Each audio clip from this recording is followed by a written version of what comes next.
Hello, hello, hello. Today I'm talking with Laurie Williams. We talked about the Olympics, the effect of coaching, and bringing the holistic approach in our life. I'm Yves Hanul from Who's Agile. My pronouns are he and him. Welcome to my channel. You see a lot of agilists around me on this screen. If you want to hear me interviewing, please click that subscribe button because these are the people that I've invited so far. If you think I'm missing people, let me know in the comments. And that like button, well, if you liked today's interview, don't forget to click it. Hello everyone, and hello Laurie. Is that how I should pronounce your name? Yep, that's perfect. And for the people that also show a little bit on where we are, I'm here in Belgium, in Ghent, in Europe, and if I'm correct, now we're moving to the United States to Raleigh. Is that Raleigh? Relay? How would I should pronounce that? Raleigh is, yeah, Raleigh. And this is more or less where you are. We don't, of course, want to help stalkers and not give the exact location. hmm Um, but that gives us, and my time on my side, it's 10 o'clock. It's 10 minutes after 8 in the evening. And what's the time on your side? 10 minutes after 2. So Yep. we see a lot of miles away and a lot of time zones away. So it's a completely different part of the world, I would say, yeah, in that sense. And Laurie, for the few people that don't know you, could you, before we jump into the questions, introduce yourself a little bit? What do you want people to know about you? Yeah. So I am a professor at North Carolina State University in the computer science department. I'm actually about to cross over to my 25th year there. So really Wow. long time. Yeah. So in my career, I worked for IBM. In my professional career, worked for IBM for 9 years and NC State University for 25 going on. So that's it. No other jobs along the way. At IBM, I started out doing engineering things and then moved into programming and software development. Got my PhD in between IBM and University of Utah. Sorry, NC State University, and in at NC State, been teaching. Like when I first got there in the year 2000, Agile was a really big deal. My PhD was in pair programming and Agile. Was teaching, Agile software engineering primarily, and then over the years, moved into especially teaching cybersecurity and software engineering. So a term called software security. And have 3 kids. 2 of them are in San Francisco now, and one is in Raleigh. Wow. So that's it's already a lot there. And yeah, your PhD in pair programming. I think you're one of the people that really done a lot of research and done research on the research that is there. So yeah, I hmm think I think I've learned your book before the year 2000. But even then it was already a couple of years old. I think it was near the, I don't know, 99, 89 or 99 that I learned about the book. I don't know. It was already a couple of years old if I remember correctly. hmm Right, right. So Yeah.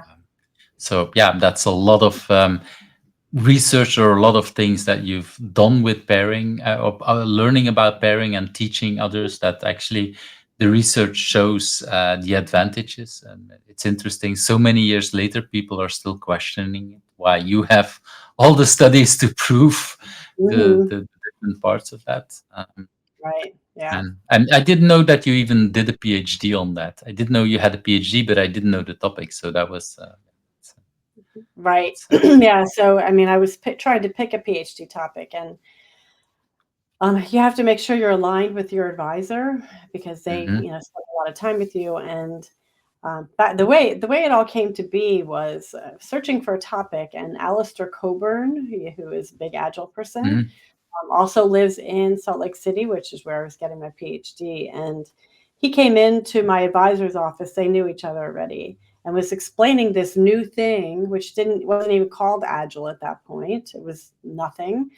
I guess lightweight is the term that was being used, and he explained it to us, and he explained about XP, extreme programming. And my advisor's eyes lit up like, oh, wow, that's so cool. And I also got excited because from my IBM days where it was not anything like Agile. So both of us were kind of like, oh, that's, on both on fire. And that's when a PhD topic can be born. Nice story. So yeah, Alistair is indeed one of the people I've did already interview. Mhm, Yeah, mhm. it's a wonderful person with lots of great stories, and he can definitely enlighten people when he's on fire also on talking Yeah, about topics. So definitely. exactly. Yeah. And indeed, that was if it's yeah, around the year 2000 or before, if you had your PhD then the Agile Manifesto was only born a couple of years later. So that was Right. Right. Like that so is said, the word agile wasn't even around at that point yet. exactly. So that's yeah. Yeah. Right.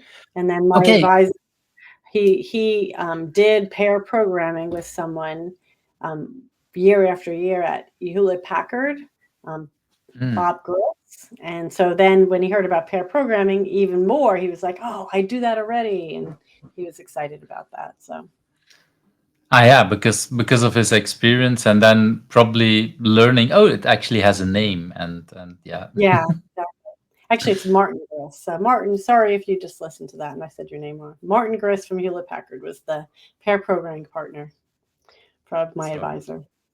so that's nice. Thanks for dropping the names. That's also nice that we see a little bit how the people are in interaction and how people know Mhm. each other.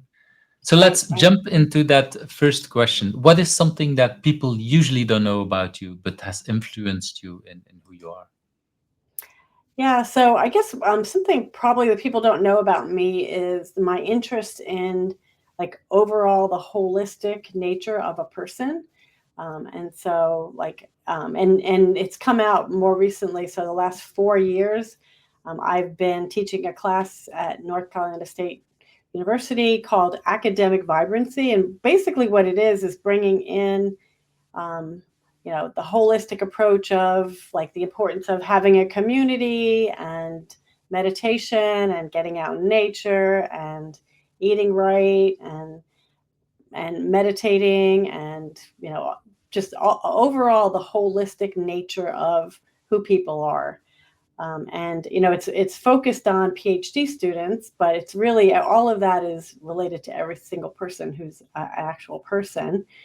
And what I tell the students, but again, it applies to everyone, is that a professional athlete, you would think they spend all their time on their body, getting their body in their form, but actually, professional athletes have coaches who deal with more aspects of who they are and their mindset.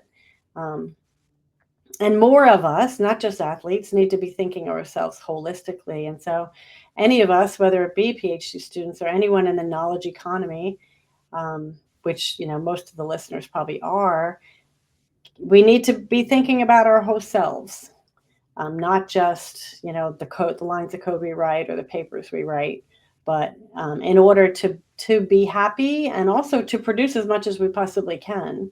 We need sleep. We need all of these things, and so probably people don't know that side of me, but that is a big part of who I am. It's interesting Also, that you see if you look at how would I say sports these days, you see sport clubs all having managers, hiring managers because they want to do much more professional in a way, and for the money part and everything else. But for me, the opposite thing doesn't get as much attraction in the workplace, like having coaches. I remember a quote from I can't come up with the person's name, but person who became CEO of Google at some point, and he was given that role, and one of the VCs said, "But you need to have a coach," and he was like, I'm a seasoned CEO. Why do I need the coach? And only when he was working with the coach that he started to see the value, and that he realized like everybody needs a coach at every level.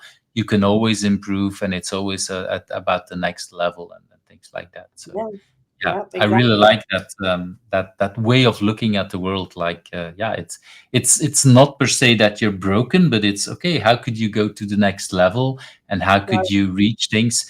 And I also think that many people might be able to do it on their own, but then it will take so much longer. So why don't we just ask for help and see, yeah, who can help us? If so many indeed professional athletes and professional in all kind of directions are doing it, why aren't we doing much more? And is this something that you personally also saw? Like when you talked about your PhD, you have some person that helps you out that might be seen as a kind of coach. Is that something that you used later in your career as well, as somebody who was coaching you in many different ways? Yeah, so I mean, the advisor, the PhD has an advisor, but I would say for the most part, an advisor in an academic setting is focused on the technical aspects and giving Hmm. advice on the technical aspects and the research methods and new things coming in technology. It's, I would say, less common for an advisor to be a coach as well. And so Mm. part of, because I do advise students all the time, I've brought into, I make an explicit attempt to bring the coaching aspects and the holistic aspects into my interactions with students. And I think it really, like, I always had that interest, but 2020, when the whole world crashed, is when it really came to be, because we were all remote and I would meet with my students remotely. And I felt like the first like 10 minutes of a meeting, I was just getting their mindset back to be level again, taking them out of the basement and into like, now let's be able to work again. And so it really came to, increase my um, awareness of the need. If not that it's all about people performing, I want people to be happy as well as to perform. So if we want that, then we need to care about the whole person. And so I do, as I'm working with students, like, I will say, like, if they're frustrated about something not working, like, I'll say, with all due respects, I think you need to go outside and take a walk. And like, just go out in nature. Don't bring your phone, don't bring anything, just go take a walk. And when you come back, I think that you'll feel better. And like, in the beginning, I think that they thought I was being flippant or disrespectful, but then eventually came to realize that I mean it. Like, for you to get yourself back together, like, taking a walk is the very best thing. Even though you may feel like, oh, you just have to keep going, keep going, keep going, actually taking a break is the most important thing for you right now. I really like that. And of course, especially if you talk about the time you were in at that moment during the pandemic, it was a really hard time for many people. I think it was in another interview that it was someone who talked about that said, like, I felt so frustrated because I was not able to achieve this or that. And she had said, I think it was her that set some goals, personal goals to achieve certain things, and that we together kind of came to the conclusion, like, yeah, but you were also at the same time trying to survive in a new environment where you were locked in a small apartment. Not, I think at that person was not allowed to go out, and there was like, yeah, that's at that moment that's already adjusting. There is already so much going on. Trying to stay healthy or sane, I would say, is already so much putting pressure, and then we put ourselves even more pressure on. Oh, I have to perform, I have to learn whatever, because friends are learning a new thing, or friends are doing this or that, or using the time to write a PhD, whatever. Like, yeah, it depends on where you are in your life, and especially if you're under the pressure of writing a PhD, which is already a lot of stress, I guess, for many people in normal circumstances. Doing Mm-hmm. that in a pandemic when you're not allowed to go out and talk to people, I can imagine that some people see it, oh, perfect time, no distractions, I can focus, but then forget that actually being locked in, like you say, or being not going out enough and taking time for yourself might actually blocking us. That's Right. Yeah. Right. Not having the community, not having moments. So there's a researcher, Barbara Fredrickson. She calls them moments of positivity resonance, which is basically us being able to be with each other and feel good. You feel like someone cares about who we are and that you care who about the other person. Just moments, could be even with a cashier, just a smile and a few words. Just moments like that mean a lot to us as human beings. Which is indeed why we see that so-called older people are going out also to shops in the weekends, and because then they can meet other people and can talk. I do remember as a 20-year-old being frustrated, like, you have all the time, go in the weekend, and I can then go in the weekend. But the older I get, the more I understand that for them, that was the moment where they could meet other people, could be social, and because they were probably in many cases almost lonely, locked in, if they don't have a partner, or if they do have partners but they don't see friends much more, or family, then that is so an important thing. So thanks for sharing that. And Hmm. could you I want, and again, to see if it's too detailed or too personal, but is this, could you share, or do you want to share something on where did you learn that for yourself? Because now you talk about students that you helped, but was Hmm. there a moment that you realized it for yourself? Like, hey, look, I need either going, having a walk, or having someone who can coach me. Is there something in that 25 years where you realized that? Um, I've been to lots of retreats, and I think things that I just picked up over time, like meditation retreats or Mm. just other personal development retreats that were out in nature. Like and just really realizing how much better I would feel to be able to connect with people and with nature.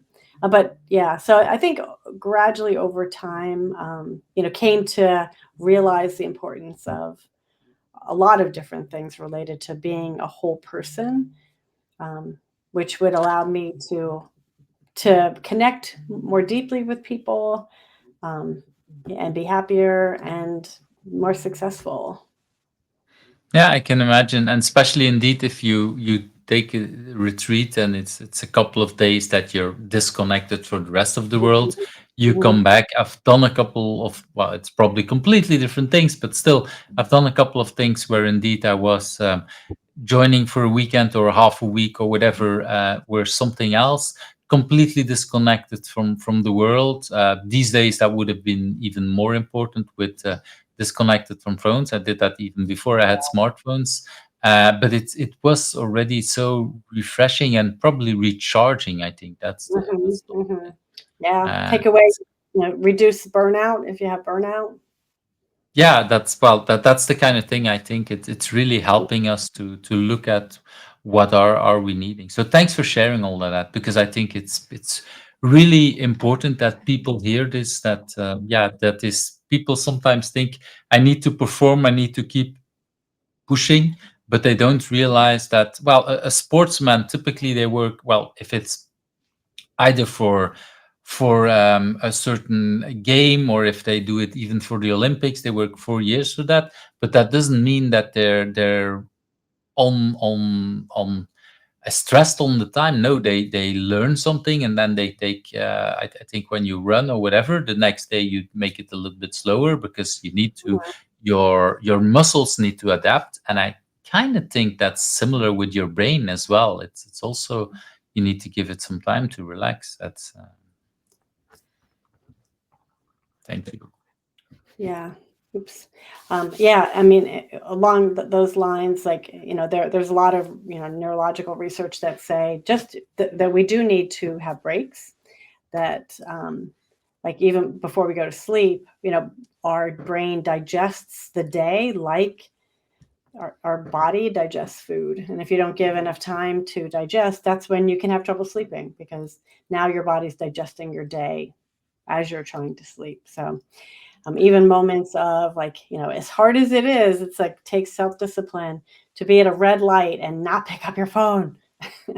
Just that, like, 1 minute, give your brain a 1 minute break is helpful.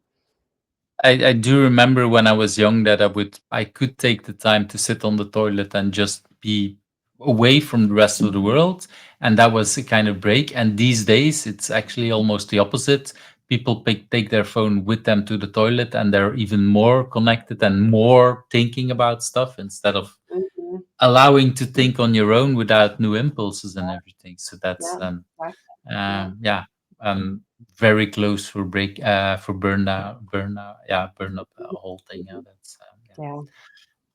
I want to move to that next question. If you, because you talked about doing 25 years that role, or almost 25 years. If you had not been doing what you've been doing now, do you have any idea what could have become of you? Yeah. So, I mean, for a long time, until I was like almost out of high school, I wanted to be a kindergarten teacher. So Wow. maybe that's what I would have been as a kindergarten teacher. And like the sad truth of it, still in the U.S., is that teachers don't make very much money. And so my parents and my guidance counselor in my high school were like, "You can't do that. You can't do that. You're good at science. You're good at math. You can't be a kindergarten teacher."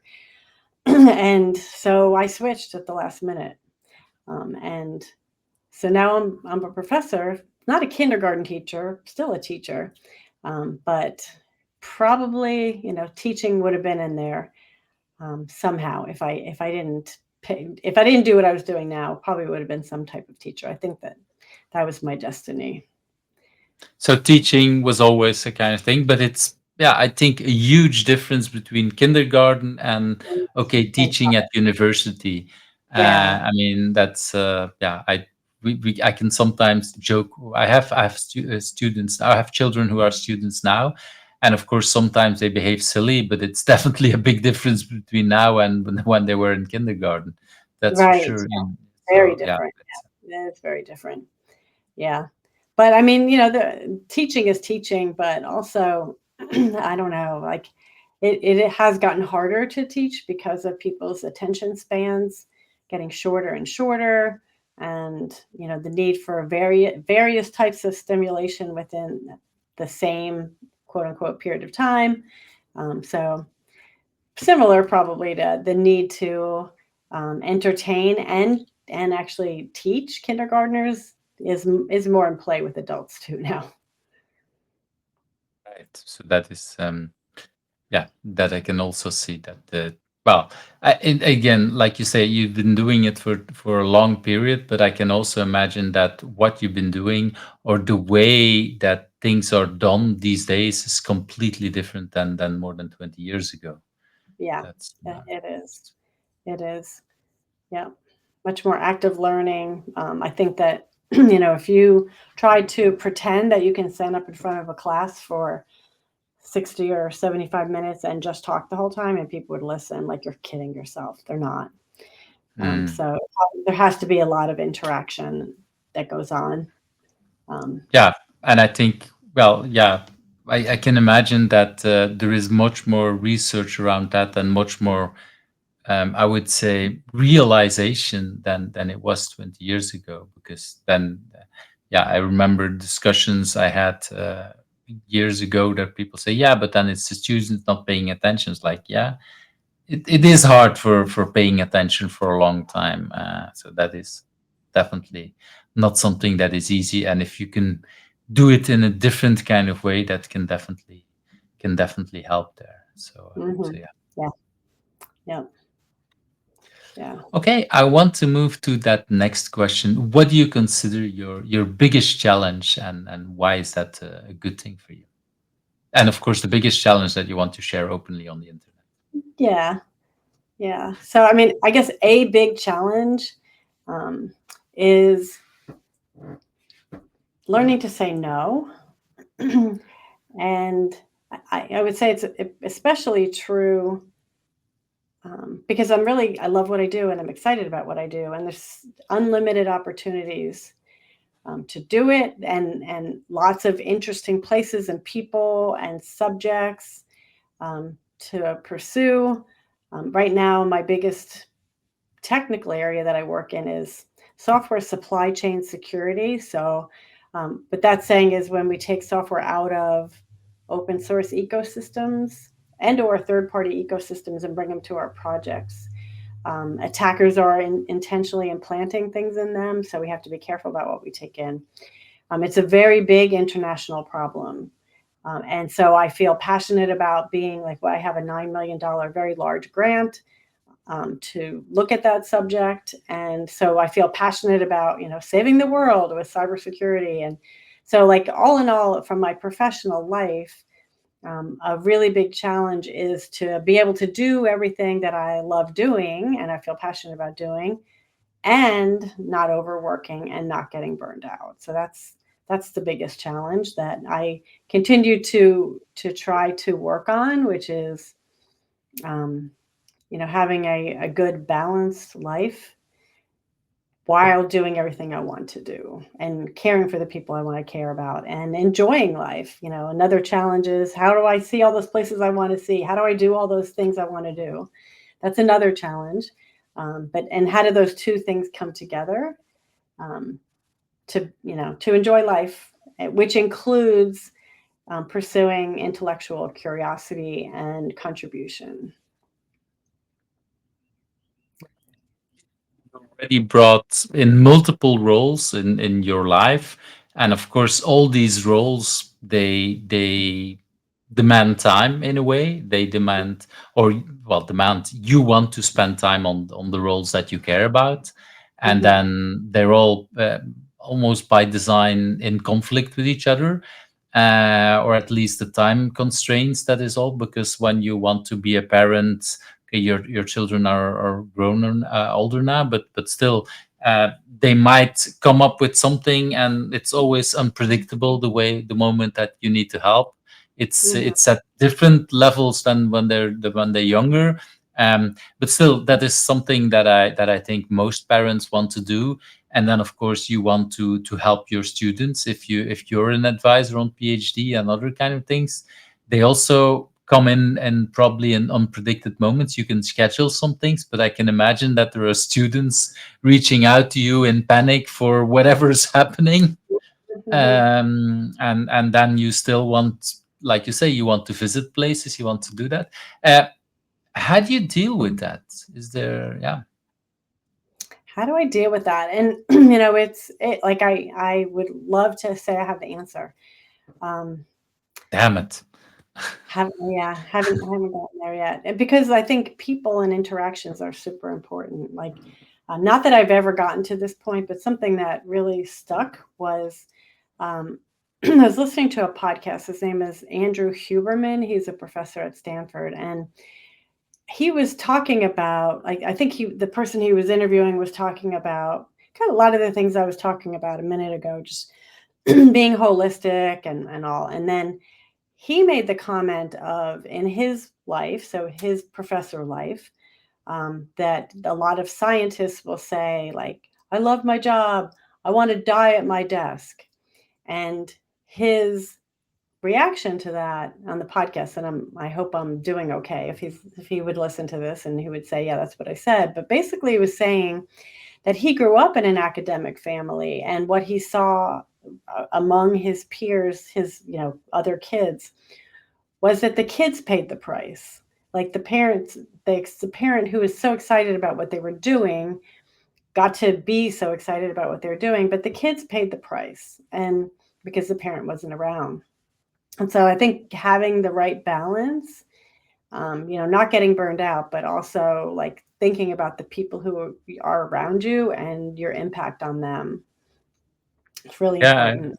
I really like that stress there, because I've also sometimes, when I coach developers, when it's like, yeah, sometimes you have these hero people that love to help out in the night and whatever, and it could be because then they're better paid, but in many cases it's because they feel like, okay, people need me and I really like that, and whatever.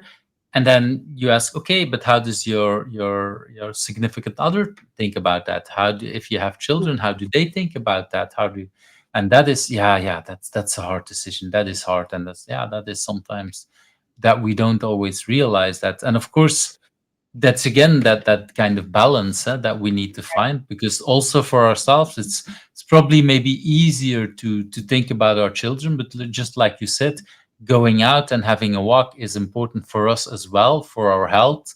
And Mhm. people that might prioritize their children might not realize that, okay, you might also need to do something for your health. In the Right. end, that is also important, because your children will probably see you longer living, and that's also good. You setting Mhm. an example on how to live, which is also important for your children. Mhm. But still finding that balance. And for me, the second part of that question was, okay, this is the biggest challenge or big challenge, and why is that a good thing for you? Is there a part of that that is good for you, this is about that challenge? I mean, I guess the reason it's good for me is like I'm continuing to strive and headed in the right direction and improving my life, but also to be an example for others too. So to be able to share that I have the challenge and how I'm working on it. And so sometimes people can look at leaders of any type and think they've got their act together. And that's not necessarily the truth, you know.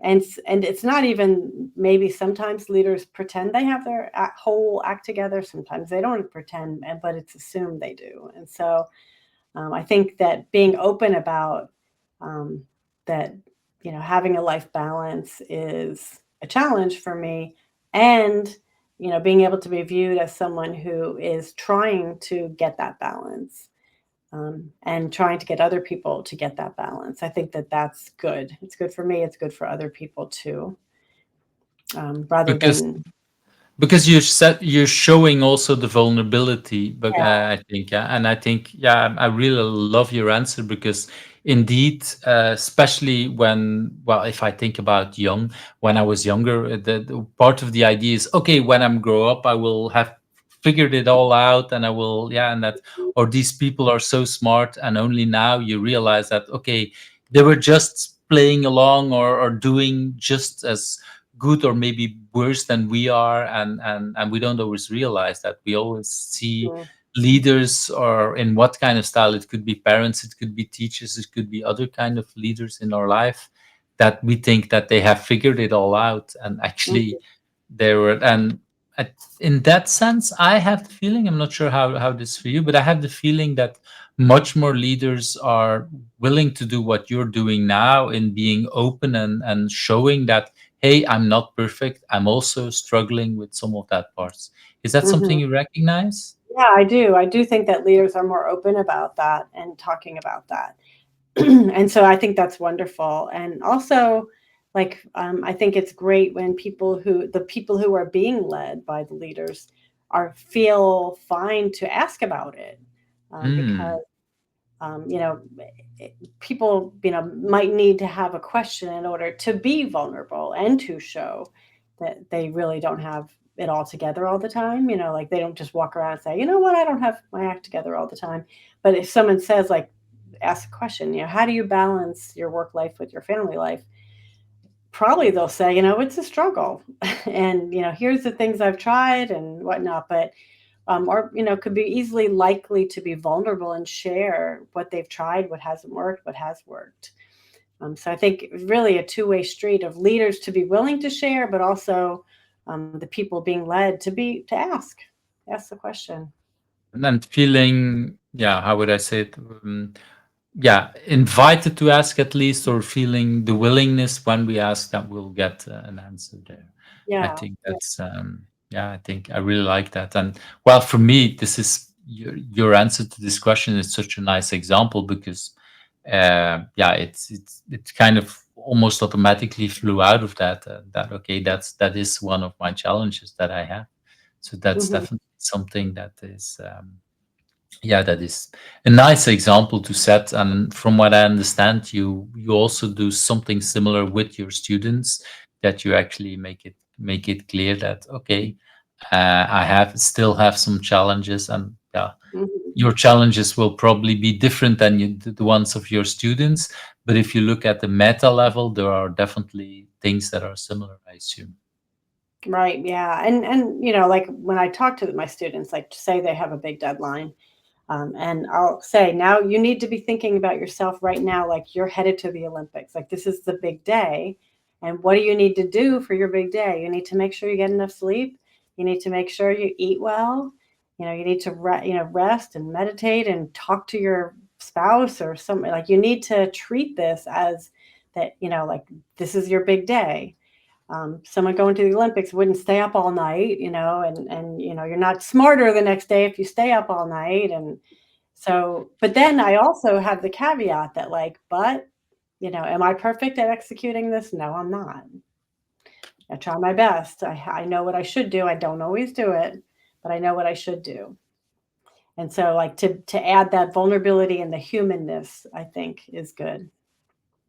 But I really like that you mention or you compare the deadlines to the Olympics, because the Olympics is an artificial deadline one way or another, but it's a Mhm. deadline that the people that want to go to the Olympics, for them it's like, okay, that's set in stone, and yeah, I need to work on that, and yeah, I can then say, well, I won't make it, and I will be ready the week after that. Well, too bad, but the Olympics have passed, so then you Yeah. you can't compete at that level. So Mhm. you need to peak at the Olympics. You can't peak the week before, you can't peak the week after. You need Mhm. to peak at the moment, and for some sports it is multiple days in a row that you need to be there. For Mhm. others it's maybe, I don't know, what is it, running for 100 meters. That's what you need to peak for less than 10 seconds.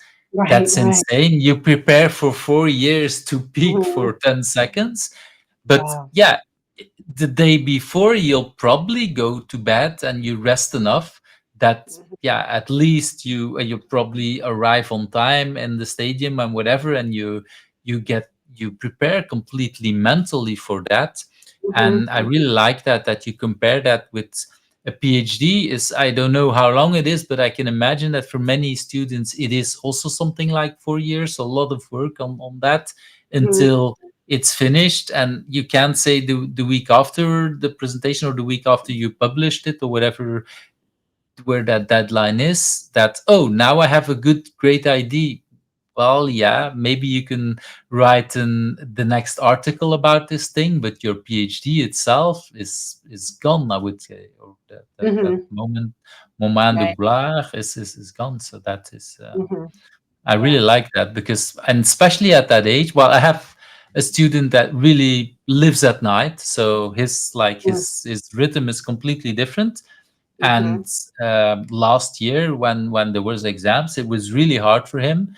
He had a couple exams at 9 o'clock in the morning, and it was like, impossible. And luckily, this year we see that in the weeks before, he really adapted his schedule, because during the year, that's fine if you can manage and do everything in that different balance. I'm not a big fan, but if it works for you, that for me that's fine. But you have to adapt to, so that gradually, by the time the exams are there, that if you have something at 9 o'clock, that your body is adjusted, and not Yeah. just say, oh, the night before I will, I don't know, try to go to sleep then early. Well, no, it's not going to work. Your body doesn't know Right. that. Right. Yeah. Yeah. So Exactly. it's, that's, yeah, and think about all that, and think about that peak moment that you want to do. I really Mhm. like that. Yeah. I really love how you bring it and how you connect a lot of these things. I feel a lot, and yeah, I think also how, yeah, that there is a lot of drive, there is a lot of passion. Do you know for yourself where that drive or where that passion is coming from? I don't know where the drive. I mean, I feel like what drives me, I feel like we're all here on this planet to serve in some way. And so, like, seeking out how is it that I'm supposed to serve, is what drives me.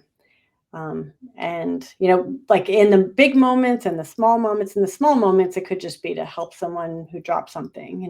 Then you're serving Hmm. them. But in the big moments, like, what's the purpose of my life? Is part of what drives me. And I would say, if at this moment, I mean, I had lunch with someone. I was explaining this too, that different points in your life, you may have different views of what that is. And now, after all of these years, but I feel like I've been quite successful as an academic, reached a lot of the awards and things, that people strive for. And what I feel that the purpose of my success is so that I could be an example to others of the ability to have life balance in this type of pressureful setting, because they could say she is that balanced even though she achieved these things, as opposed to just someone who is talking about balance, and they could maybe not, that person may not have as much credibility because they don't have the achievement. And so, my feeling is that I've been given the gift of achievement so that I can do the real thing that I'm here to do, which is to advocate for balance, if that makes sense. In a way, I'm not sure if that's true, but what I'm kind of hearing is, and that's why I want to double check this, is that the fact that you were focusing on that balance, was that also part of your success or part of what helped you succeed? I think, yeah, I would say yes. Yes. And I learned that early on. Like I remember like when I was still in school and I had three tiny little people, my children, and I would be working on like even just a program for school, and get stuck. Like programmers get stuck, or I got stuck anyway. Like, why is this not working? Where's the bug? And then because of my kids, then I would be pulled out of that program into going to the swimming pool or something. And then when that was done, go back to the program and bam, there it is. There's the bug, plain as day. And if instead I Oh had yeah. just stared at the computer for all those hours, I may not have found it. And so like I think I learned some of the values of all of this because I had to, because those little children needed me. And so like I was doing things throughout the day. And so I think that started me into realizing that balance is good. Yeah, I really like your example because I think everybody who programmed has encountered that at some point. You do something, you don't find it, it drives us crazy, or it drove me crazy at least. And you look at all kind of angles and you think, I have to find it. That it can be, yeah, it can be that hard. And then like, and then you spend, or I spent a couple of extra hours trying to fix it and it doesn't work, and the longer I work on it, the more tired I am. And yeah, it all goes in the wrong direction, and finally after way too much time I give up. And then the next morning or the next whatever, when I'm refreshed, and it could be just a lunch break, or it could be, or a late lunch break if I look on too long, but it could be just the next morning. And like, yeah, you open your editor and it's right in front of you, like you almost see it, this is where it is. And Yeah, it's like, exactly. how come? But yeah, that's that second system in our brain that kept thinking about it. And yeah, Mhm. Yeah. it's I think it was Ken Beck who used to say that when he developed, he liked to finish a day with writing a test that failed, but that he would come back the next day, and first of all it would kick him in because it could kickstart him, like you knew exactly what you wanted to do, but at the same time, because you had that same experience, like immediately you flow the next day. And Mhm.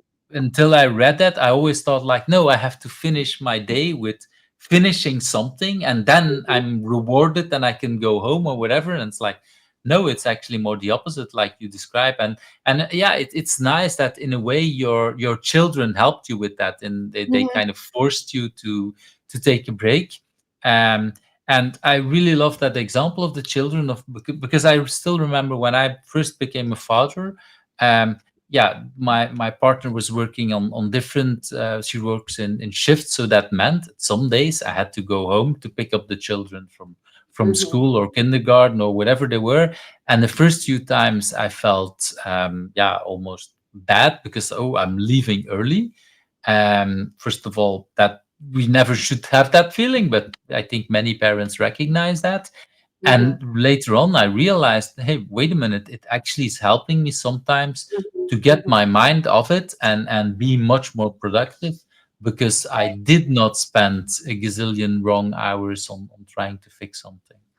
Mm-hmm. So it's not per definition worse that we take that time off. It I might actually make us much more productive in ways that because our brains keep working on it. They in the background they keep trying to figure out the problem in a non-active, or no, maybe more active way, but we don't think we're working on that.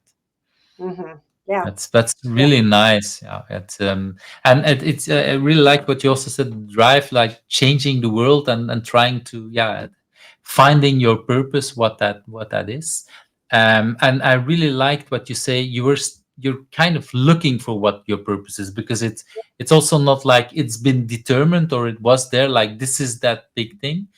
And the examples just as well with picking something up, small and big at the same time. It's Right. that's Right. really, really, yeah, probably even more important. Well, more is maybe the wrong word, but doing small things to help people is also re-encouraging a lot of people in many different ways. And it's yeah, it's very Yeah. nice to see the whole of that. So I really Yeah. like that way of looking at Mhm. the world.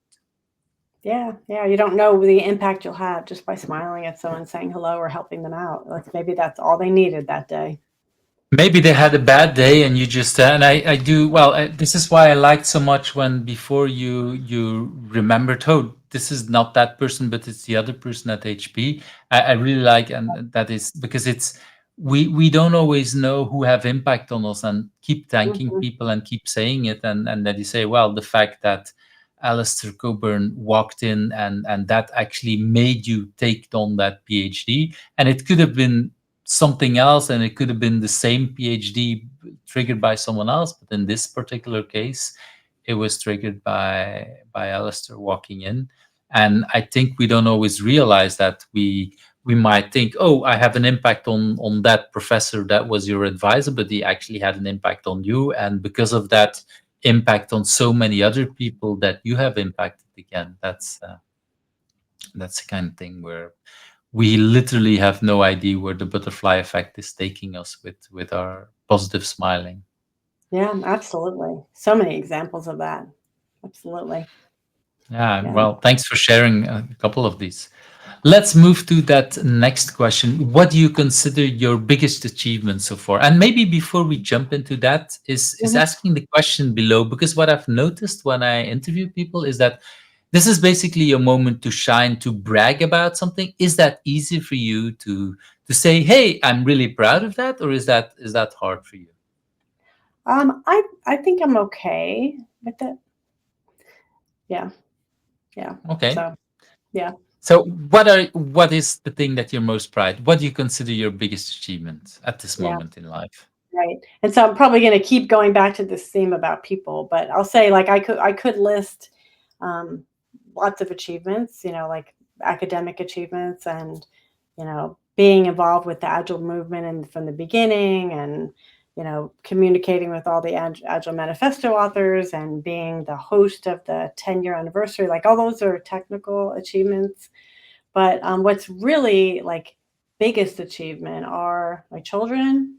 Seeing them as happy, successful adults is definitely a huge achievement. And um, maybe the single biggest thing, is a case where um, biggest achievement, most meaningful achievement, I'd say, is I went through a year-long coaching program, and part of the year-long coaching program, I had to advise. I did it for two people, but one is most meaningful, for 3 months. Like I had to be their coach for 3 months. And I met a young female faculty member who was trying to get tenure. She was just 3 years in, but it takes the full time to get tenure. Like you have to keep doing it. And so 3 years in, she just said, like, I know I'm not going to get tenure. I just know I'm not. And so like I kind of explored with her, like, when did you start to believe that? And she said, I never believed. She worked at a really good school. She said, I never actually thought I would get tenure here. And so it's like, okay, if you operate under So that she did belief, this already for 3 years with the idea, I'm not even able to get it. I'm just not going to be able to do it. That was kind of how she Wow. about herself, was like, there's just no way. Like, I'm not deserving enough to be a tenured professor at a place like this, was kind of the attitude that she had. Like, that was not who she saw herself as. So it was like her identity didn't match being a tenured professor at this fine university, which is not mine. It's a different university. And so, like, we explored, like, why do you not think so? Where did that come from? Like, what happened? Like, when in your life did you stop believing in yourself? Like, we explored all that, and she truly was not on the path for getting tenure. But we, over a course of time, we changed her belief to where, like, every day as you're walking in from the car, embrace, this is how it feels like when you're going to get tenure. Like, just be that person. And like, it changed everything for her, and she did get tenure. And for me, it Wow. was meaningful because her husband was following his passion, which was to run a coffee shop. And so she was the breadwinner of that family. She was the provider of the benefits. She was the stable income. And so she didn't get tenure. Like, that whole family, two kids and her and her husband, would have had a big life change. And so, like, when I think about what did I do? Like, I changed the course of life for that family. And to me, that's a biggest achievement, is to have that type of personal impact. Yeah, I love that story at so many levels, but also the fact that your biggest achievement is actually a big achievement from someone else, but even Mm. more is making that person believe that she could achieve it. Because without that belief, I think it would have never happened, right? Right. It Wow. Mhm. that's Yeah. and that in just 3 months of coaching, because that I Right. think is incredible, because changing that kind of mindset in a person that was a problem. I don't know the details, and I of course don't need to know, but I can imagine that this was something that was already going on in this person's mind for almost a lifetime, Right. thinking Right. about I don't deserve this or whatever. And Mhm. Yeah. so So, I mean, yeah. in the course of that, we talked about, like, how old were you? Like, when was the first time you remember having this? And she went back to being, a dancer as a young girl, and an encounter with her father. And, so we were able to trace it back and then replace that belief. Hmm. This is what it feels like. And for her to really embody that. So, And when you worked with that person, could you see it already yourself? Because I assume that she didn't get that after the 3 months. It still took a long time after that, or some time after that. But did you for yourself already had the feeling like, hey, she's now on her way? That has completely changed, or yeah. yeah, in 3 months, I felt like she's now on her way and she's completely changed. But, like, she had to work hard with this new belief for like 3 more years to get tenure. But she was on Mhm. the right track, because in order to get tenure, you really have to, like, you have to be producing the whole time. You can't catch up and so she had to, like, live this new belief, get the papers, get the funding, get the students, and, like, she had to do it all. But I did feel when I left her at 3 months that, like, she had taken on the belief, the true belief, that she could do this. She could do it. She was deserving of it. She got the job because she deserved the job. She could do this. That's And I that's still so see her. wonderful. Yeah, yeah, Yeah, I can yeah. imagine that this person is in yeah, for a lifetime. In depth is a wrong word, but gratitude to you for helping her see, believe in herself.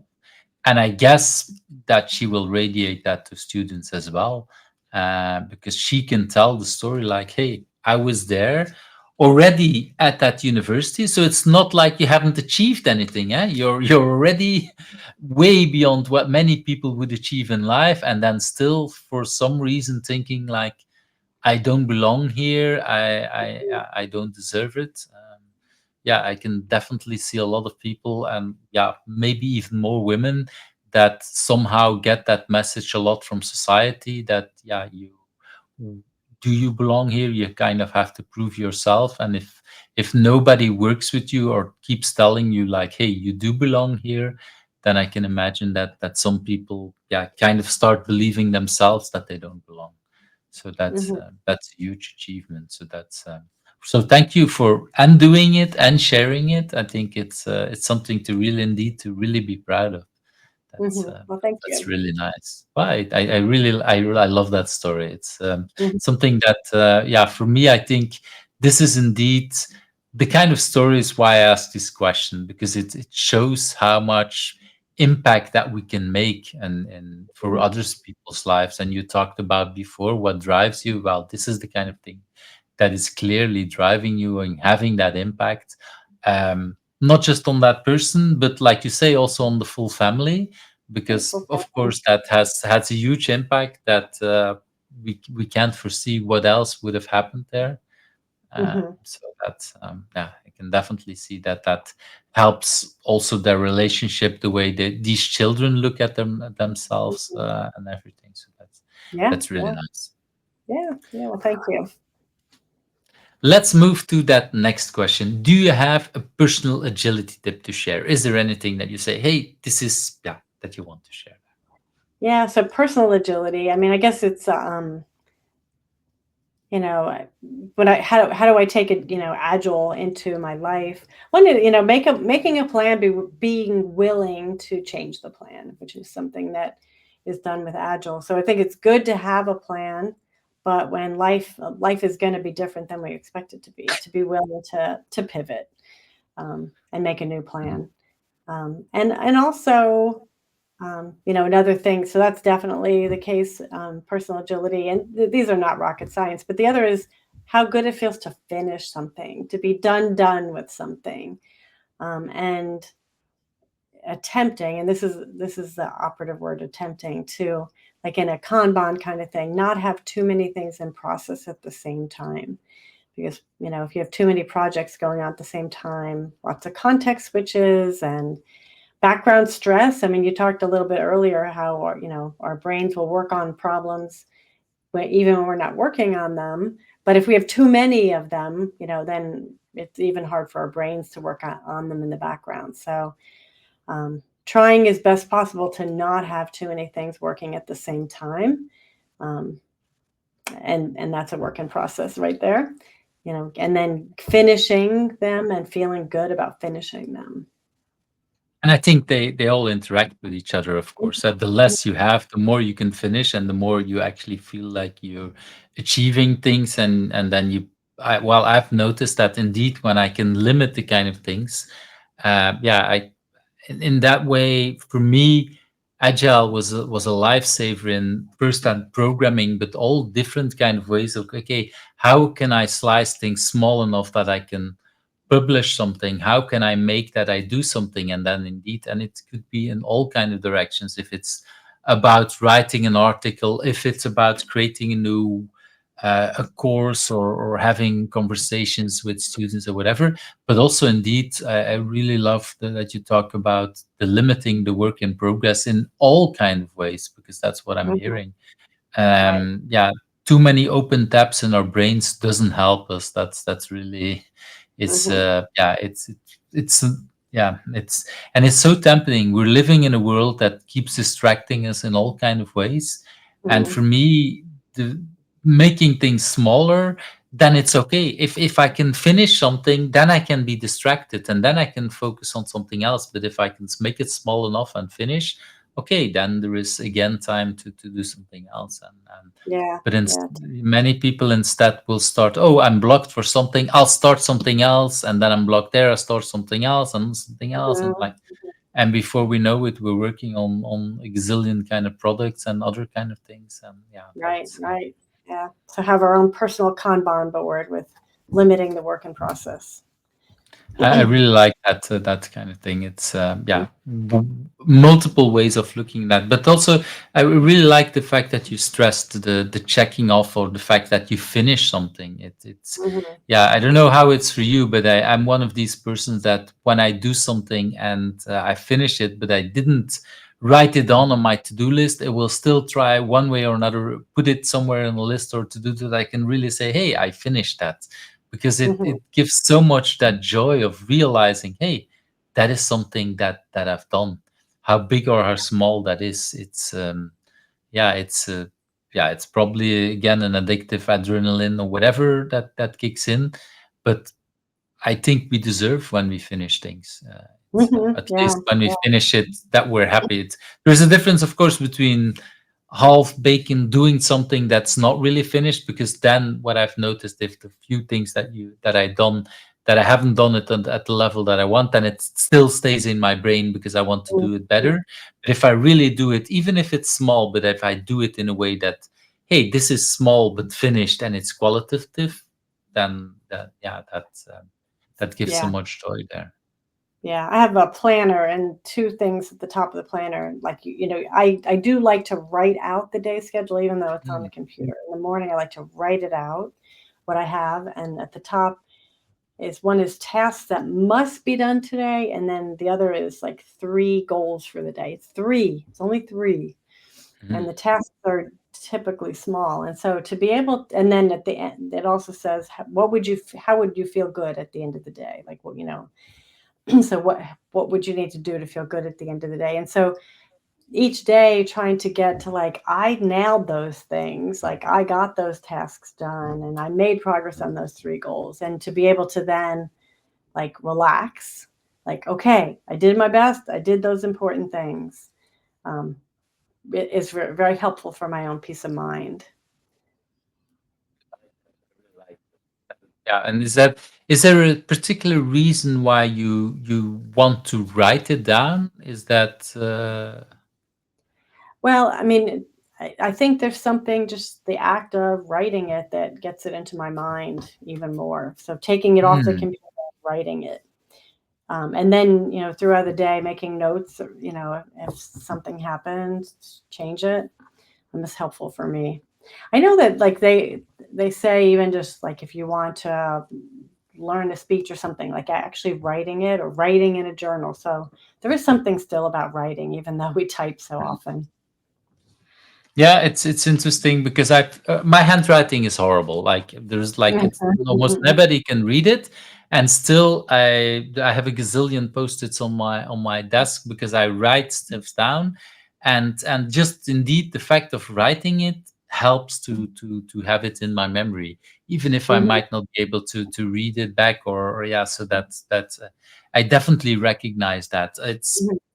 yeah. I for bigger things I will still prefer to write it on the computer because my handwriting is too big, too messy. But yeah, the something about doing something and writing it down, it makes it, yeah, somehow activates it into my brain. I think there's a lot there indeed. Yeah, I mean, probably the only time I write throughout a day is likely probably my plan for the day. Might be the only time I'm writing. The rest is typing. So it makes a difference to me. Okay, that's yeah, really wonderful to learn it. Let's move to that next question. What have you learned about remote working? And so you already talked a little bit in Corona that you were talking with students. I assumed almost automatically that it's in a remote way. Mhm. Did you do any remote work before that, or was that something you only discovered in the last 4 years? Yeah, no, for us, we could do remote work, but there was much more of a challenge. This is pre 2020, where like I tried to say at that point, I'm going to work at home on Thursdays and Fridays, but then if some important meeting happened, then that would blow it, and now I need to come in on Thursday for that meeting that was in person. And since then, like it's so acceptable to say like I can do that meeting, but I'm going to be on Zoom, and that's okay. And so like now I'm much more likely to actually work at home a couple days a week. um, and it's great. Like, I think that having like some days where I'm teaching and I'm in and meeting, and then some days working at home, um, I think So I it hear that you like that balance of both I of do like these that things. balance. Yeah, yeah, I do like the balance of actually seeing people sometime and being more focused the other times. Okay. Yeah. And so what I'm hearing is that at home you have the ability to focus more. Is there anything that do you know why that is? Is that because there's more people talking to you? Is there more distractions at university, or how should I see that? Yeah, definitely more distractions, people that just come in unexpectedly. And also because I like to meet in person. If I'm going to meet someone that sits near me, I like to meet them in person. So I'll push it into the days I'm going to be there, which Mhm. generally makes the days I'm home have less interruptions. So that helps. So you because you have that separation, it Hmm. also means that then it actually empties your agenda on the days that you're at home, so it gives Right. you some kind of focus time. That's what I'm hearing. Yeah, yeah. And then, it gives me more flexibility, like to go running in the morning. But like if I don't have to be in right away, I'll work for a bit and then go running. Or if I have a little bit of a break or a problem I'm trying to solve, to get out and take a walk. So, it gives me more freedom um, in those days. Okay, and is that something that you discovered along the way? Like, for example, these days and how you organize your agenda? Did you like do that organically, or is that something that I don't know, you decided at some point, oh, this is how I'm going to organize my days, or how did that happen? Yeah, no, I think that I probably for many years have been trying to do that, like, with the Mhm. objective every week of staying home on Thursdays and Fridays. And then just being able to be more successful pre or post COVID with that. So the organization, like, you hear about no meeting Wednesday, like, so I think it's kind of a thing that, objective lots of people have, or to have days without meetings.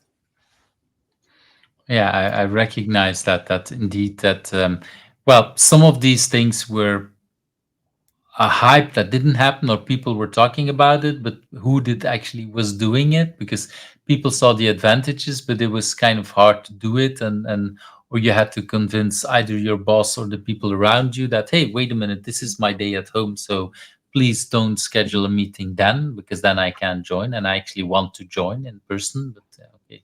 Hmm. And now, like you say, we've kind of lived in a world where people realized, oh, there is some advantages. And how was that for you during COVID? Because then there was only at home. How did you, for example, was it easy for you to adapt for giving courses to students? How did that work for you the first couple of months?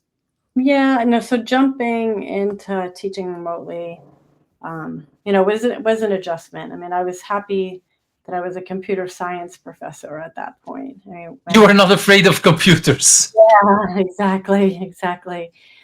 Because what happened, at that point was we were on spring break at my university, and Mm. then then maybe Wednesday of spring break is when they closed the university, and then they said we would have another week of spring break while Because it everyone. would be over by then. That's what they were still hoping. Yeah, well, no, that's so true. But I mean, the stated reason at that point was so that the professors could change their courses Mm. during that week. So like it was a pretty busy week to try to figure out like all the things that you were supposed to do in person you couldn't do in person, and what does that mean for the grades, and including like no final exams. Like it was a big deal. Um, and but like so it took a week to revise everything. But I knew technology, so I was very glad I wasn't, a history professor or English professor that didn't do as much on the computer. But Because I it was. assume that you were already using your computer in your lessons anyway, Mhm, also. mhm. Yeah, So yeah, that was yeah, more than on a big screen, but now it was on a small screen in a way. yeah. Small screen, and also just like, I don't think I had Zoom on my computer. Like so. Just and that Mm. was what the platform was that we used, was Zoom, like the university used, and so just like getting that, what is this like, and the whole thing, getting communications out to the students, um, and so. Um, it changed everything. I mean, like at the beginning, had my computer. I didn't have a desk at home because I just didn't. And so I was like, had my computer on my kitchen counter, and like the Mhm. whole class could see my house. And yeah. Yeah, And but that creates also, you talked about connection earlier on. In that way, it also creates like, hey, this professor actually has a life. She has a yeah. home. Because I can imagine that many people as students, I didn't think about my professors as people that had children or had a partner, did fun Hmm. things over the weekend or whatever. Like I didn't think about that, and I can Yeah. imagine that changed also the interaction with the students. Did you recognize any of that, or was that easy for you? Because maybe I can imagine that for some professors they wanted to keep that distance, and maybe that distance was a little bit gone. How was that for you? Yeah, I mean, I think it was fine. I mean, because we didn't see each other in person, it was hard for me to see the difference. But I have tried to be a person, an actual person, and not hide, um, the holistic aspects of me. Like Hmm. say what I did over the weekend, where I went to the mountains, or like just let people know that I am an actual person.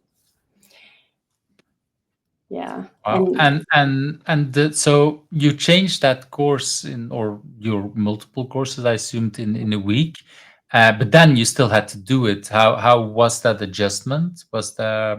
Did you still need to adjust? Because I can imagine that, like you said, sometimes we don't know, and life takes over, so we need to adjust there.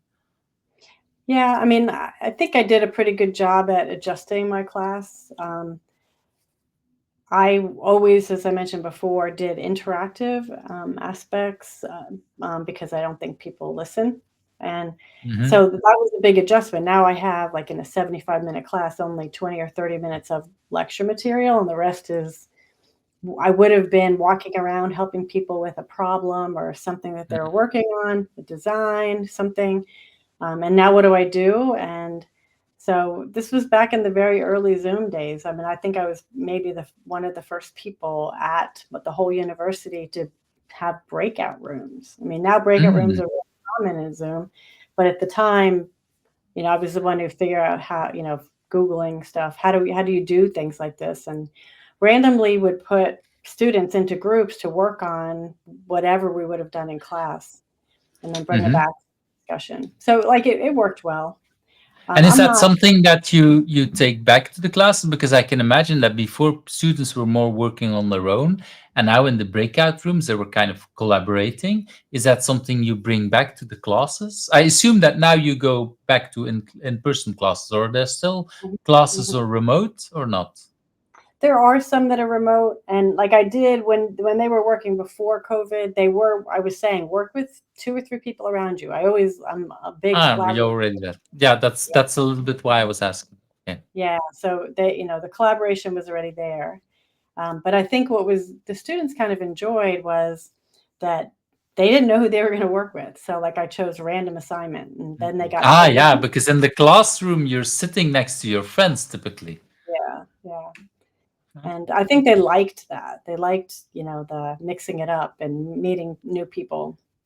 I think they did like that. But now we are in person. I mean, I did the fully remote for a bit, and then went to hybrid. Hybrid's terrible. Like, I hear that a lot. Yeah. having some people in the class in person, some people on Zoom. That's terrible. So I No. hope I don't ever have to do that again. So, but yeah, but you kind of choose, and I guess depending on kind of topics, okay, this we'll try remote. This is what we'll do in person. Is there still lessons from that whole remote work or remote teaching that you integrated in your teaching, also physically? Sorry, physically. Mm, I can't think of any except that just the understanding that in person is best, and like getting to know someone. Like if you and I met in person, we would have a different type of relationship than we do now. but that once you know someone, it's okay to go on Zoom. Like it's fine if a meeting sometimes is on Zoom. When you already have that connection, and when there is some kind of, Absolutely. yeah, a little bit Yeah. like what I said, that indeed when I do these kind of conversations with people I've met before, yeah, it kind of tends to take longer because, yeah, we want to interact even more. So I Yeah. can definitely see some of Yeah. that. I also noticed that, yeah, on a personal level, that if I go to a conference, for example, or if I go to another, I don't know, another part of the world, if my relationship with my partner is good and we're saying goodbye in a normal way, then if I'm somewhere else, just texting and just having very short interactions works really fine. But if I go and on the night before I go, we have a big argument, then that's a horrible week for both of us, because there's no way we can fix that remote. Like, Yeah. we've tried, and I've kind of given up on that. It's like, okay, I should make sure that we don't have an argument the day before I'm leaving. But if for whatever Mhm. reason, because, yeah, life takes its way and something that happens, then it's more like, okay, let's agree to kind of ignore each other for a week, because it's not going to help us. In many cases, I've seen that it actually makes things worse. So, yeah, I Mhm. can, in that sense, I recognize also the fact that if you don't have good interactions with a person, then going remote is really, really horrible. Yeah. That's Yep. really Exactly. hard. Yeah. So, For me, thanks for sharing that.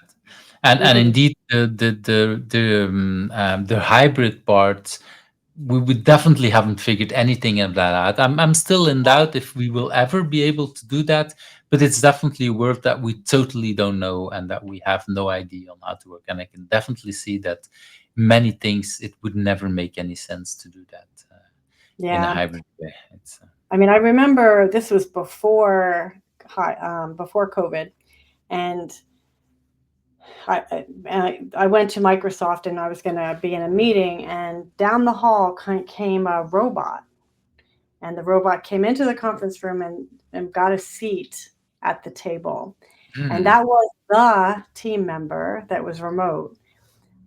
That was before any of this happened, and so there was a robot at the table with a face, and when that team member wanted to talk, then the robot would talk, and we would talk back to the robot. And I mean, there's too many people missing, so you can't have all these robots now. But it did make a huge difference because in a normal hybrid meeting, the people who are together in person, they win.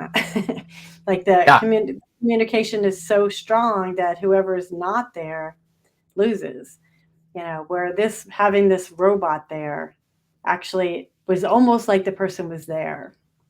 Ah, But that's interesting. I've read and seen a lot of videos of that, but I haven't actually experienced it myself. But when you mhm, say it like that, I can definitely see that. And yeah, one of the things that I've been saying is, if I want to keep things within a hybrid way, I need two facilitators. I need a facilitator for in the room, and I need someone to facilitate for the for the people who are hybrid, and to keep pulling them in. And it's like, hey, but wait a minute, that person has his hand sign on, mhm, and we mhm, need mhm. now to listen to that. And it's almost a full-time job to pay attention to the people who are remote. And if that's most of the conversation, that's kind of okay. But if it's like 10 people in a room and then one or two people remote, like you say, they lose all the time. There's no way to win there. Yeah. It's really, really hard. That's and then Mhm. I prefer everybody remote. That's actually a lot better than everybody has the same level of speaking. That's much better. So that's Mhm. Yeah. yeah, I can definitely see that. Did you ever were in a situation where you were teaching remote, but the class was physically together, like that you, for whatever reason, that you needed to stay at home, and that the students were there? How was that for you? Yeah. So I got COVID myself, but it was like in the Omicron time. It was in the like it wasn't bad at all time, but I couldn't be in the classroom, and so I did that, and like it wasn't so bad. I mean, I think for temporarily, it's not so bad. But again, But you had already the students for a long time. There was connection and everything. So yeah, that. Yeah, and there was teaching assistants in the room, managing the classroom. So, So yeah, yeah. I'm I'm asking because I remember that my daughter had a similar kind of situation where she said if she would have a teacher at home, and while everybody was at home, for her that worked fine, especially for things that she felt less secure about, because then she could ask questions to that teacher, and nobody from her friends saw it at age 12 to 14. That's a lot harder sometimes to Mhm. speak up in the class. And so for her, that really helped good. And then she had a situation almost similar. It wasn't COVID, but there was another reason why this teacher had to stay at home and the rest of the class was there. And there it totally didn't work because she had no possibility to ask it even in private. Because if you walk around in the classroom, a student can always ask one way or another, like, do a sign to a professor, could you help me out a little bit? And then you have some kind of one-on-one tutoring. Okay, the rest is the people are around you, but still you have a little cocon of talking. But Mhm. if you have like everybody in the room and a teacher there was literally no way to connect and ask question. That was horrible for her. That's one thing that I've noticed, that for her that connection was really really a lot harder. Mhm. So thanks for taking the time to go into, because I think a lot of us, we have experience working remote, but teaching, especially to students in such an environment. Yeah, and because maybe I'm wrong, but I assume that at university the classes you teach, it's a larger group. Is that a correct assumption? Yeah. Yeah. I mean, 80 is my typical class size. Wow. Okay. So that is, yeah. If you do that on Zoom, I'm not even sure you can see everybody Yeah, on Zoom. exactly. So Yeah, not that's. And yeah. were maybe then one last question, did people put on their cameras there, or what were the rules around that? Um, I haven't done it in a while.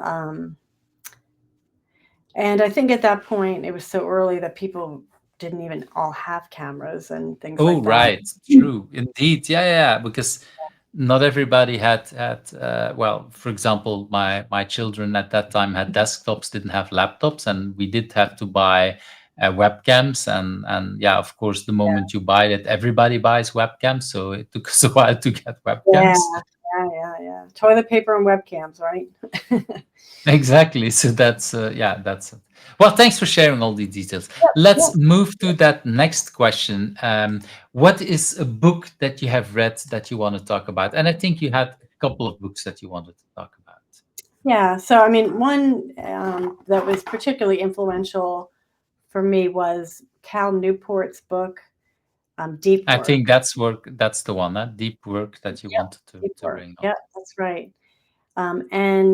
And that was really good for me, and I saw it like sweeping with other people as well, where he's really saying, because we're all of us probably on this podcast, or this webinar is a knowledge worker, so Mhm. um, we need to maximize our brain. And so in the book he really talks about strategies for like protecting our time so that we have no interruptions and we can really focus. And from that book, like I did start to have practices where, particularly, especially the first 90 minutes of a workday, to not even open my email yet and just like do something, and really focus. And it typically means that that hour. But when I work at home, it's like 7:30 to 9, something early. So Wow. the world isn't quite up yet, so it's easier to disengage. And then he really Well, emphasizes, engage with your brain more, I would say, yeah, than engage with your disengage. brain. Yeah, yeah. And so, he just in a very convincing evidence. I love the book because he didn't just say what he thought. He substantiated everything with all kinds of research and examples. And just the great great addition to what you can achieve if you would just take that time and separate it. So from that book, the two biggest things I got was, one, like at least 90 minutes, which seems to be like the magic amount of deep work each day. And also at the end of the day, do shutdown complete. So have a ritual that says, I am now done and I am going to leave. And it's good right before you do shutdown complete to record what you're going to do the next day. So then your brain can, number one, relax, like, okay, your day's planned for, and also maybe can work on some things to prepare you for the next day. And when you say record, you mean writing it down, physically record? How do you? Yeah, writing it down. Yeah. So telling your brain it's safe, you don't need to tell me. Forget about it in a way. Yeah. There was another book that this was before his book. It's actually, I think, kind of an older book called Getting Things Done. And in that book, somewhere there, indeed, yeah. And in that book, he did stress that, like, if you don't record what you have to do, your brain is always spinning on it. Oh yeah, that thing. Oh yeah, that other thing. And so just the act of recording it can free up your brain from worrying about all the things you have to do and trying to get you to remember them. And so similar at the wrong moment, because then in the shower it remembers you to call someone. Well, like, I'm in the shower, I can't do it. Yeah, exactly. Or in the middle of the night is what happens to me. Yeah, exactly. Yeah. And so, like, in the habit of writing things down, then being able to look at, okay, tomorrow, am I ready for tomorrow? And if you can leave today knowing, like, I'm ready for tomorrow, to me, it really relaxes me. And then I can go and enjoy the evening doing whatever I want to do without worrying about the day. So those are the two things in that book that I really enjoy. I really like that. And indeed, well, yeah, the book is somewhere there as well.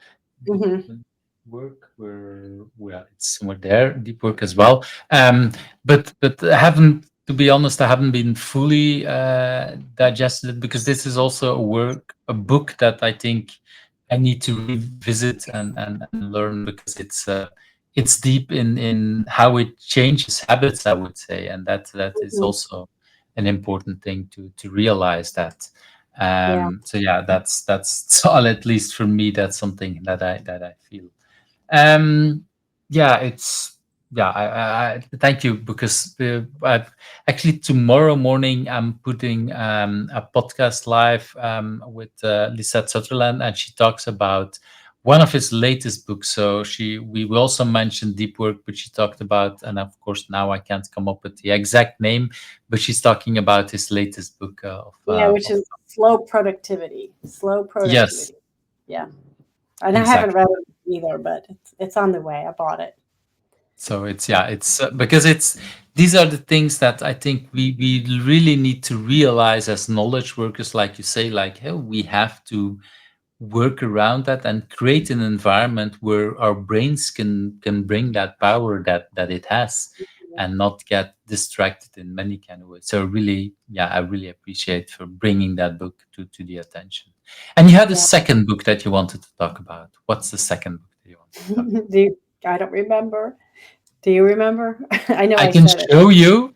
Yes, Love 2.0. And I actually mentioned her a little bit ago when I was talking about my other project. So Barbara Fredericks, and she's a professor at UNC Chapel Hill. So our rival, I'm at North Carolina State University. Our rival is University of North Carolina at Chapel Hill. And so she's a professor there. And really this book, Love 2.0, is truly about the importance of community. So like Love 2.0, you might think it's about intimate relationships. It's not. It's about just loving and having, and the importance of community. And I mean, you hear it all over the place about, there's some countries that have now like a chief loneliness official, or they talk about, like, with Alzheimer's, like, one of the big 5 things to prevent Alzheimer's is to have community.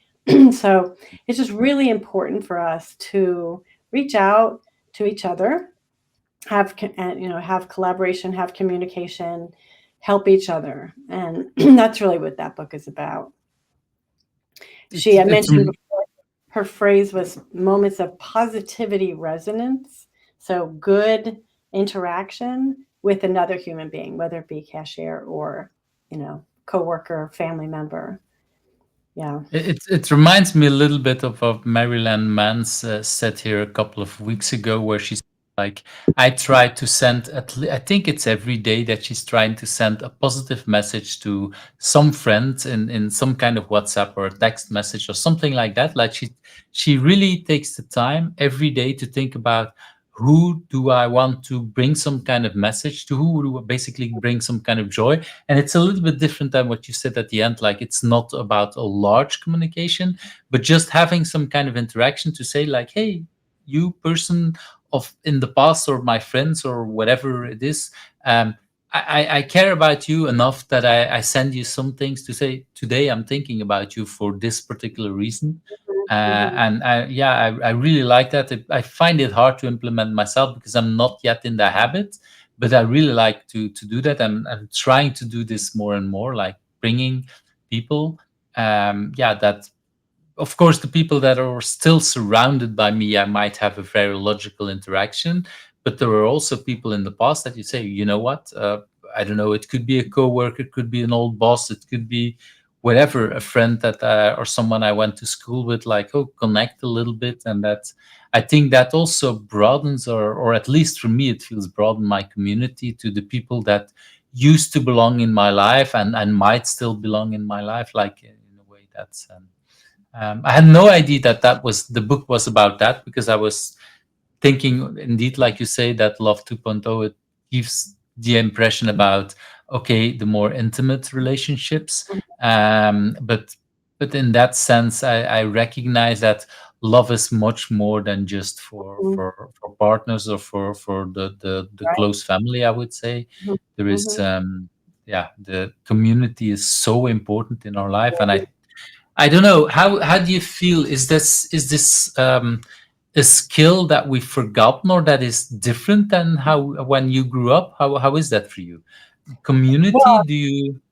yeah, I think that with all of our phones and all of, the devices, we've gotten away from personal connection. And so Hmm. we need to bring it back. Um, Yeah. So, I mean, you reminded me with the person you're going to interview. So, the planner that I used is by the one I write on by hand, is by a guy, Brendan Bouchard, who's written some books. And in the template of what you should fill out at the beginning of each day. One of the questions is something along the lines of, who can you write a short note of appreciation or something, like, basically, who can you reach out to? And, like, it's a great question to have every morning, because some days it's easy, but sometimes it's like, who could I? And then, like, that person is probably least expecting a nice note from you, whether it be a text or, sometimes I even get really radical and, put something in an envelope and send it. Um, How? yeah, amazing. That but it's something that, like, my children cannot imagine anymore. Like, I used to be, well, I don't know, 14, 16, something like that, sending a lot of letters, and then it takes a couple of days to arrive, even in the same country. And so it might take a full week before we get answers. And that is always like checking the mailbox like every day. Now I already know that I might not even get mail once a week. So I don't yeah, no, I haven't checked, probably in a couple of days. I haven't checked my mailbox personally Mhm. myself, where I Right. used to do that, because it was so much the Mhm. joy of opening the mailbox and then seeing if there's a letter for me. Like, that's I really like that idea. It's indeed one step further. Like, okay, how do we bring, and what do you do then? Do you write a full letter? Is that just a card, or how does it, or is that Usually it's depending? hard. I mean, I'm going to say most of the time when I fill that out, that means sometimes I just send the text. Like, think about, oh, who should I say thank you to, whatever, send a text, and then I'm done with it. And, so I might record that I did it, but it's quick, but still the person who receives it, just to get a note, an unexpected note of appreciation, or, acknowledgement is meaningful.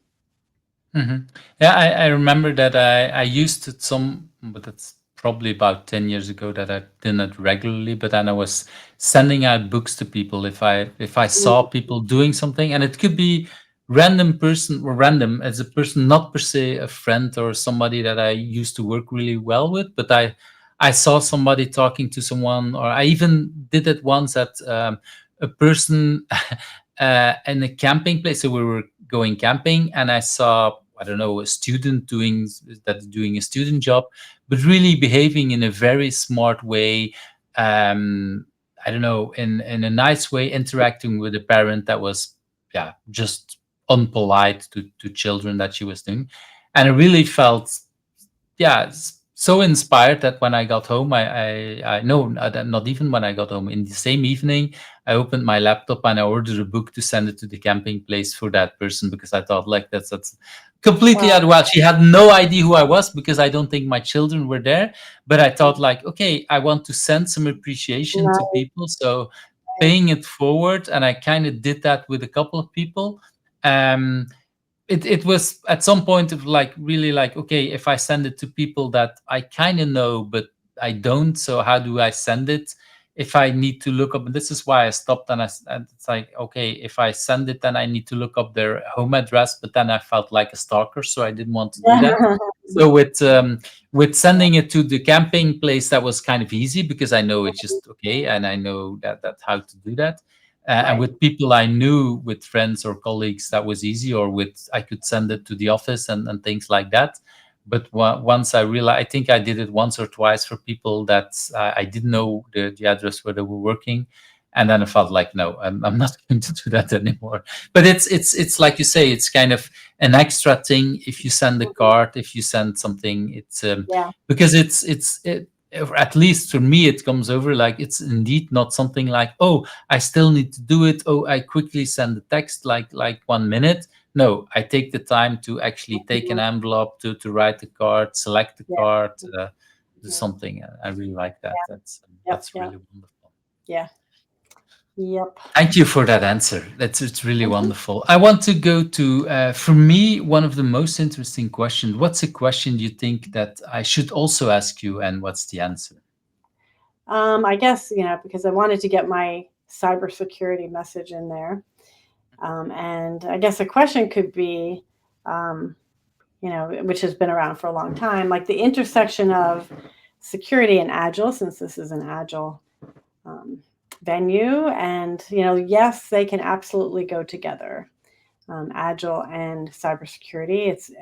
We can see more and more these days about attackers getting aggressive about launching attacks. Could be nation state, like cyber war. And so it's really, really important for all software developers to be thinking about cybersecurity as they develop software. And like I mentioned before about supply chain security, so checking out to make sure that software that you bring into your product doesn't have vulnerabilities, and scanning it. There's DevSecOps now, and a lot of tools that can be developed or that can be run in order to find vulnerabilities. And so, that is definitely a passion of mine too, which is to make the world a safer place. Um, You there was feel that there is more need to do these kind of things than a couple of years ago? absolutely, attackers are just getting more and more aggressive, and nation states, and surveillance, and just like it's getting absolutely getting more and more. And there was a keynote that I saw. I think it was I don't remember what year, if it was before COVID or not, but it was by a guy named Alex Stamos, who has been a chief security officer at, like, I mean, I don't know his whole bio, but let's say Facebook and Yahoo and a number of places. Hmm. And so he's very well known in industry for his contributions to cybersecurity. And he did a keynote at a conference I was at, and he um, he said, like that from the Bible, it says, "The meek shall inherit the earth." So he made a play on that, and he said in his slides, the geeks have inherited the earth, because we Oh, do, like software is in everything, right? So the geeks have inherited the earth. And then the next thing was, and we're not doing a very good job. yeah. It's Yeah. well, it's the basically, yeah, we allow the bad guys indeed, and because software is everywhere, and like, well, like you said, you need to know some of that, and you gave the example of you as a professor. You already knew a lot of things when you moved in, but so many other people around us have like very limited knowledge of a lot of the things that we're doing and with the tools that we're using, and but at the same time we're kind of forcing everybody to use all the tools that yeah, because otherwise you can't do anything. It's like, Hmm. yeah, it's and yeah, I can definitely see a big risk with, yeah, all the tools that we're using, and then responsibility that we have as software Hmm. developers around all of that. Right. uh, that's yeah, I can definitely recognize a lot of Hmm. that. Hmm. It's Yeah. and do you, when you, this is I assume also things that you're now teaching at university, or how should I see that? Yeah. No, so I teach cybersecurity classes, so software security, so software engineering courses that deal with cybersecurity. Um, and there's really nothing in there that I teach that would say, oh, you do agile, so you don't do that. All of it relates. Mm, Um, like there's use cases, which is a typical thing that has been done for a long time. Now there's abuse cases or misuse cases, which are similar, but looking at from the bad guy's perspective. So, what would a bad guy want to do? And then how will you stop them? So, like, looking at it from that perspective. So, there's really lots that can be done, and security is everyone's responsibility, not just the security people's responsibility. And so if we can all think that way, then the software will be more secure in the first place and won't have to come back after the fact and make it secure or yeah, and wait I for the think, attack. yeah, and I think it's the fact that we can teach our students right now already, because it will make them by default think much harder about how to write software in a secure way.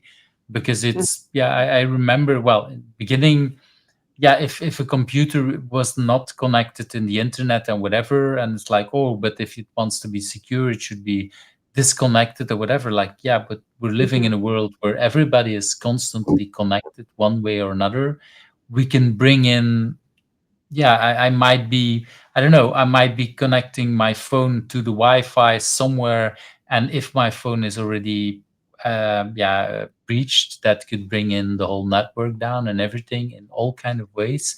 And so we Mhm. need to be, yeah, I remember a couple of years ago working in a company where we said, well, we don't want to focus so much on securing our network. We want to our indeed security by design in our applications, and we Mhm. Mhm. prefer to actually, we don't want to work on a VPN or whatever, and then having the ID that we're living in a safe world and a safe network.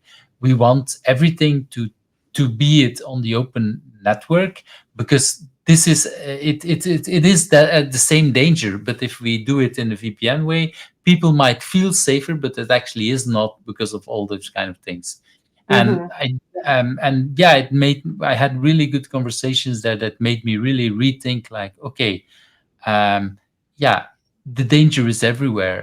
Like you say, the bad guys are able to reach and do things, and it's not so much a question of will they attack me or why would they attack me, but why wouldn't they attack you, and when will they attack you, even more Right. probably. Right. Yeah. Exactly. And so, is there anything where, if you would give one tip, or would could be able to give one tip to developers in a way, like what would be a good way that people can write software in a better way or in a safer way? Yeah. It's Well, of I mean, course a very hard answer and a hard question, I guess, but Well, I mean, I think that the way to bring security in without impacting your workflow as much is to run automated tools that would identify vulnerabilities and go through and fix them. And in order to fix them, you're learning about what to not do the next time. So it's So an you'd education. still do the fixing manual, right? It's the tools that do the These detecting days, automatic. still, these days, still manual. I mean, a lot of the tools will suggest exactly what you have to do, but generally you still have to make the change. But with LLMs taking over the universe, maybe that that will go away too. But we're, like Yeah. you say, we're not there yet. And actually, I just had a conversation last night with people saying, yeah, if people just copy paste the code for the LLMs and are not able to read it, then you're actually bringing another security risk in there, because if you're not able to read what is the fix, and it might be a fix, but it might be actually opening another problem if you don't Mhm. understand. And I think, yeah, that's another part. Let's make sure that we understand the code that we Mhm. want to deploy and everything. Yeah. Really thankful, because I think it's yeah, it's like you say, DevSecOps, and I see a lot of other places where people care much more about it if it's yeah, brought in the right way. I'm sometimes I've worked in larger companies where they bring security in a kind of patronizing way, like people don't know anything. And it's like, yeah, it depends a little bit, because some developers really care and already know a lot. But once you bring it with, for me, with respect to the people on, okay, you are not part of the problem, but you're part of the people that can solve it, because that's what developers typically are good at, solving these kind of problems. That is, yeah, that's really great. Thanks for sharing that. Yeah. I want Yeah. to go to that last question. Who do you think I should ask next as well? Yeah. So I would recommend Catherine Lewis. She is a And agile that's coach. her, if I'm That's her. correct. Yes, yes, that's her. And she and I worked together a lot, 15 years ago and whatnot. And she's local, so we should work together more. But I've been busy, so shame on me. But I And mean, probably she as well, yeah, assuming. right. But I mean, I think she'd be great to talk to. She's been working in Agile for 20 years now, so lots of work with lots of different teams, lots of different domains, lots of different countries. So I'm sure she'll have a great That's perspective. that's really great to bring that again. So Yeah. thank you really for your time. We're close to an hour that we're 2 hours that we're talking. So it's really been one of these conversations that for me kept flowing. A lot of really interesting stories. If people want to connect to you, what would be a good way to connect to you? Yeah, the best way, I have a Gmail address, but all kinds of junk goes there. So I would not recommend that one. It's hard to find the real signals in that noise. So my university email address is my first name, so LAURIE underscore Williams, WILLIAMS. So Laurie underscore Williams at ncsu.edu for North Carolina State University.edu.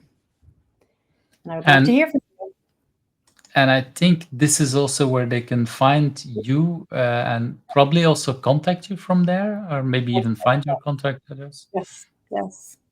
because then That's they can right. find even more what you've published and all the other kind of Mhm, mhm. nice things that you've done over the years. It's really been a wonderful conversation.